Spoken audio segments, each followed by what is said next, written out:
Good morning, good afternoon, good evening, my dearest Arthur and all my peeps. How are you today? Nana Jan's back with another of our adventure stories.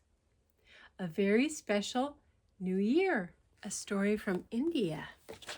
Today is a very warm day outside, but tomorrow's going to be freezing cold again. What crazy weather. There's our pre-story picture.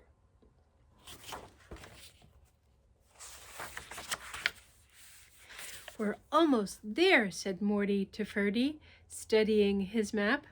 They were on their way to visit their pen pal Chanda, who lived in a tiny village in southern India. Chanda had been waiting impatiently by her window all morning. She rushed out to meet Morty and Ferdie as soon as they walked through her gate.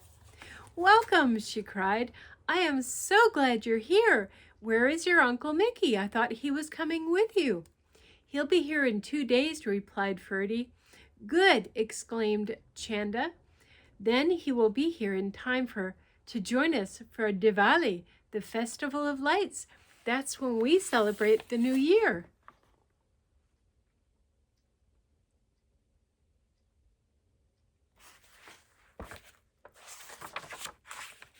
Chanda led the way into her home, where her parents had dinner waiting. Morty and Ferdie tasted many new foods. Morty's favorite was a lentil dish. Ferdie loved a mixture of vegetables and spices that they ate with a special kind of bread. They were finishing their meal, and then Chanda said, "The next few days are going to be very busy round here." "Yes, indeed," declared Chanda's father. "There is so much to do to prepare for Diwali."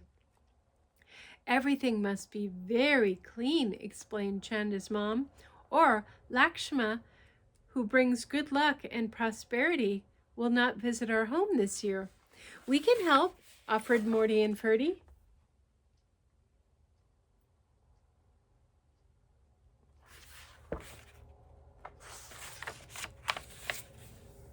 The next morning, everyone got up early. Morty and Ferdie helped Chanda scrub the kitchen pots until they gleamed like new. Next, they helped Chanda's father whitewash the whole house, inside and out. After they rested and ate lunch, Chanda took her guests for a tour of her village. She showed them her school and a busy outdoor market.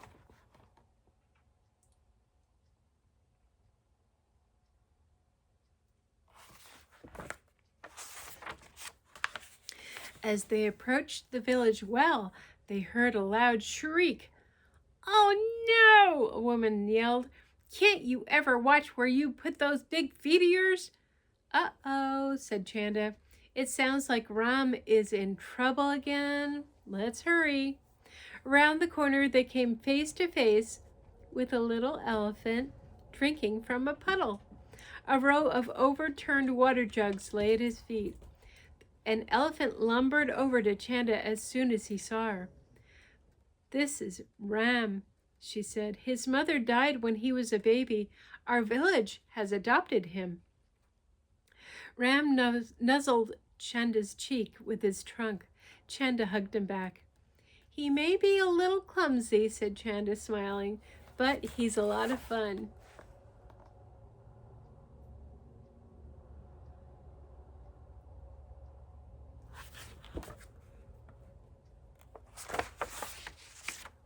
That evening, Morty and Ferdie helped Chanda and her family make boxes out of colored paper. On Diwali, Chanda's mother and grandmother would fill the boxes with the delicious candies they had been making all week. Morty's mouth watered as he stared at the big bowl of candy on the kitchen table. Each piece was shaped like a different animal or flower. "Would you like to taste one?" asked Chanda's mother. We must be certain that they are good enough to serve to company." "These are great," said Morty. "In fact, I think they taste too good to give away."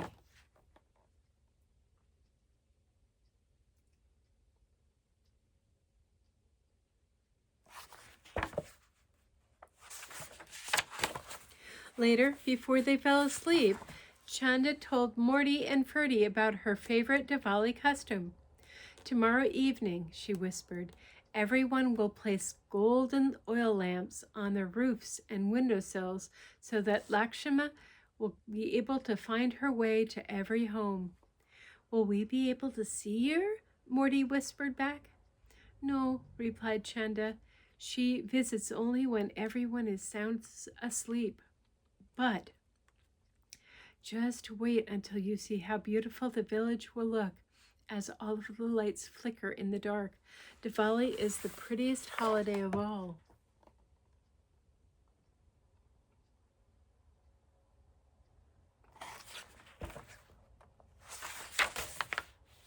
Chanda was the first one up in the morning. She shook Morty and Ferdie.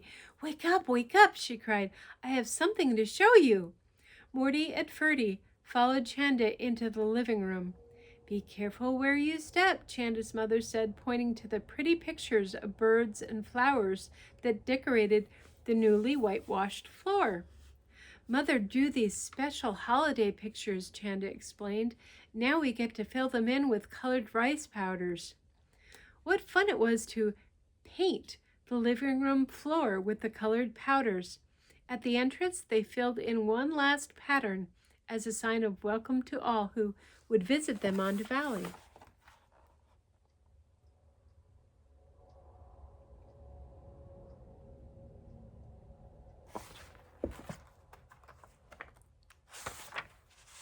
When they were finished, Chanda's mother sent them to buy pretty pottery oil lamps at the market.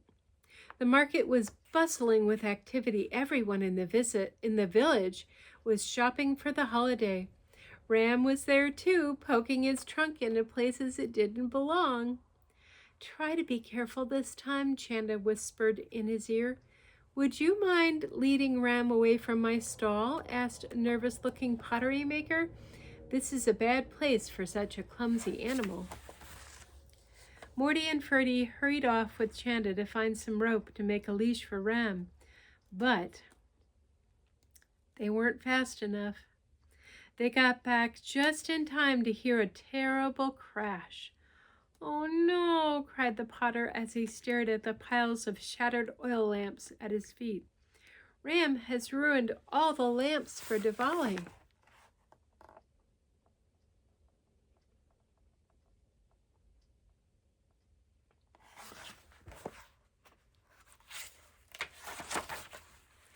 How will we light up our village now? Cried Chanda sadly. Diwali will not be the same without pretty lights. She began to think. It wasn't long before she had an idea. Perhaps other villages will have some lanterns to spare, Chanda said.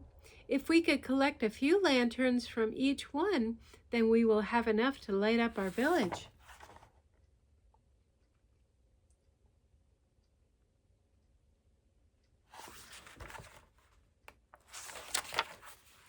It's worth a try, said Morty. It's our only hope, agreed another merchant. Maybe we should take Ram with us, Ferdie suggested. That's a wonderful idea. He's big and strong enough to carry all us and all the lanterns, too.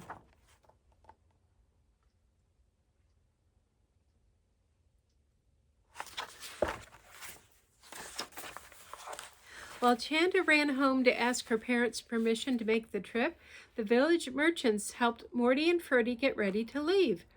Someone prepared a basket of food for them. Someone else filled jugs with water. Others put a seat on Ram that had a big, deep saddlebags and attached a cart behind the little elephant to hold all the lanterns they hoped to collect.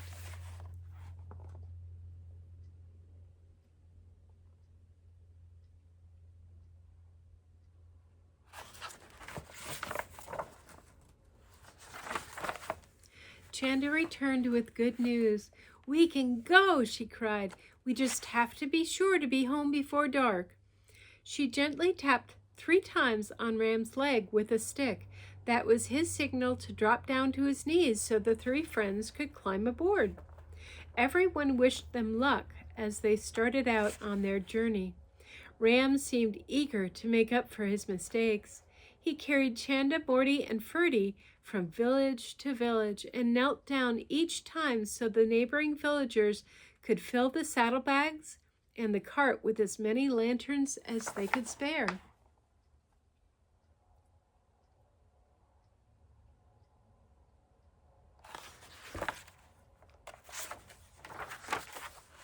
Meanwhile, Mickey arrived at Chanda's house. Her parents told him all about Ram and the broken lambs. "I hope they don't get lost," said Mickey. "Don't worry," said Chanda's mother. "They will be back in time for the celebration." The sun was just setting as Ram and the three friends entered the village. Everyone gave a loud cheer when they saw just how many lanterns that they had with them. "Diwali is saved!" the villagers cried joyfully. Mickey helped hang the lanterns while Chanda, Morty, and Ferdie led Ram away. They still had one more task to complete.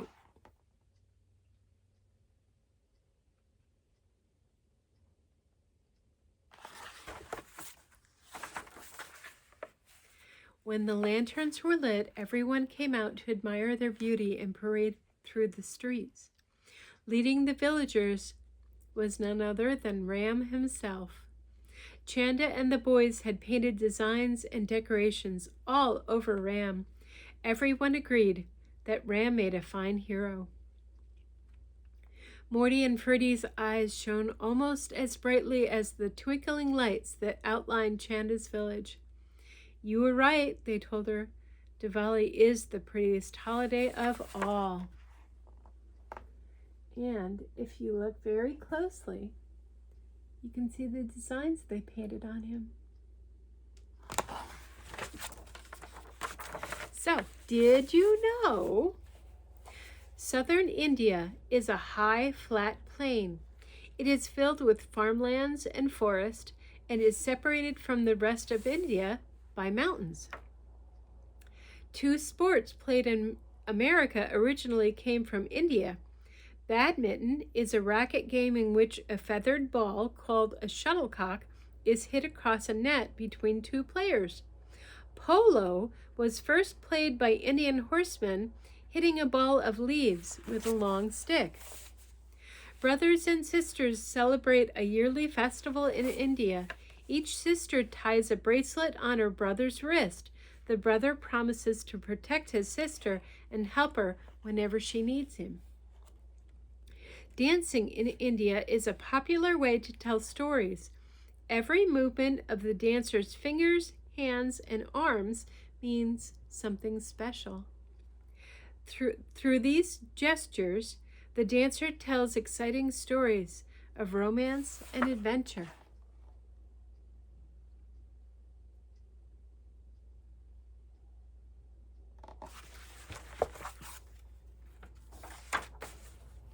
Elephants in India work very hard.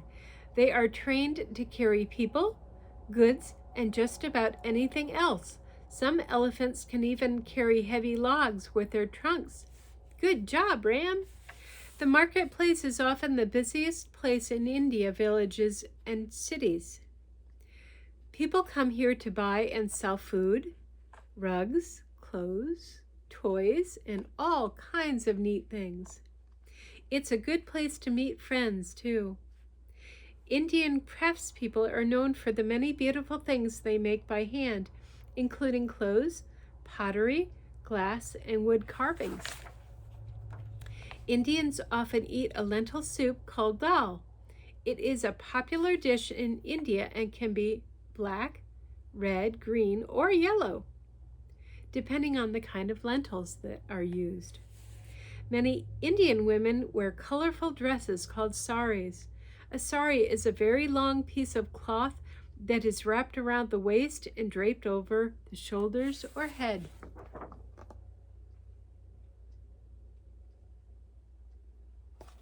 And that, my dears, is our story for today. Hope you enjoyed.